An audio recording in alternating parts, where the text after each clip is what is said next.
नमस्कार मित्रों, गुलामों को यह आभास करा दो कि वह गुलाम है, फिर वह विद्रोह कर देगा। ये नारा बाबा साहब डॉक्टर भीमराव अम्बेडकर जी ने बुलंद किया था। विश्व रत्न बाबा साहब डॉक्टर भीमराव अम्बेडकर जी ने दलित वर्ग के अधिकारों के लिए आजीवन लड़ाई लड़ी थी।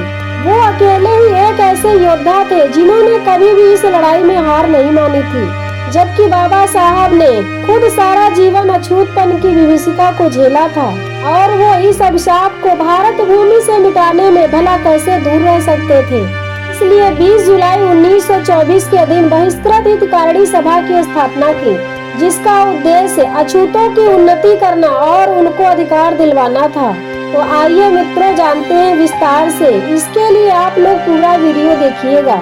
बाबा साहब डॉक्टर भीमराव अम्बेडकर जी ने विदेश से उच्च शिक्षा प्राप्त की और कई डिग्रियां लेकर भारत वापस लौटे।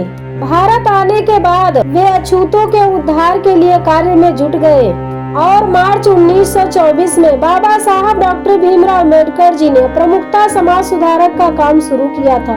इसके बाद 20 जुलाई 1924 को उनके प्रयासों से मुंबई में बहिष्कृत हितकारिणी सभा की स्थापना की गई। बहिष्कृत हितकारिणी सभा की स्थापना भारतीय समाज के ऐतिहासिक तौर पर महत्वपूर्ण है। भीमराव अम्बेडकर जी ने अछूतों के अंधकारमय जीवन में स्वाभिमानी और स्वावलंबन की रोशनी पैदा करने के लिए बहिष्कृत हितकारिणी सभा की स्थापना की थी। भीमराव अम्बेडकर जी एक ऐसे नेता के रूप में उभरे थे जिन्हें स्वयं संकटों व मुसीबतों का सामना करना पड़ा था। इसीलिए उनकी आवाज में वेदना थी, एक कसक थी और तड़प थी। इसीलिए उन्होंने कहा था, गुलामों को ये आभास करा दो कि वह गुलाम है, फिर वह विद्रोह कर देगा। यह नारा बाबा साहब डॉक्टर भीमराव अम्बेडकर जी ने ही बुलंद किया था। उनकी दर्द भरी आवाज ने दुखी दलित वर्गों को जागृत कर दिया था।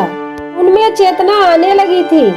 बाबा साहब ने ऐसी भाषा में दलित पिछड़े वर्ग को जागृत किया कि उनके मस्तिष्क में खलबली मच गई थी।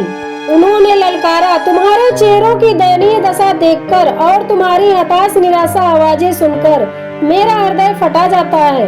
सदियों से तुम लोग अत्याचारों की चक्की में पीसे जा रहे हो। युगों तक आप गुलामी की खाई में सड़ते जा रहे हो। आप अपनी माता के गर्भ में ही क्यों नहीं मर गए? अपने दयनीय, घृणित और तिरस्कार जीवन से पृथ्वी का बोझ क्यों बढ़ाते हो? यदि तुम नया जीवन नहीं डाल सकते और अपनी दशा नहीं बदल सकते, तो इससे मरना कहीं श्रेष्ठ है। बाबा साहब भीमराव अम्बेडकर जी के तीखे भाषण सुनकर अछूत वर्ग जाग उठा। वहीं बाबा साहब ने अछूतों को संबोधित करते हुए कहा था कि आपके कुपोषित चेहरे को देखकर और करुणाजनक वाणी को सुनकर मेरा हृदय फटा जा रहा है।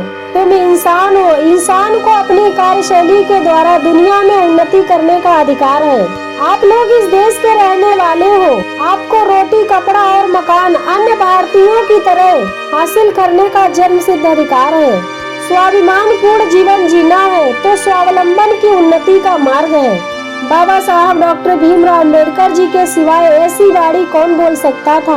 लोग भाषण सुनकर जागृत होने लगे और जगह जगह सभाएं आयोजित करने लगे।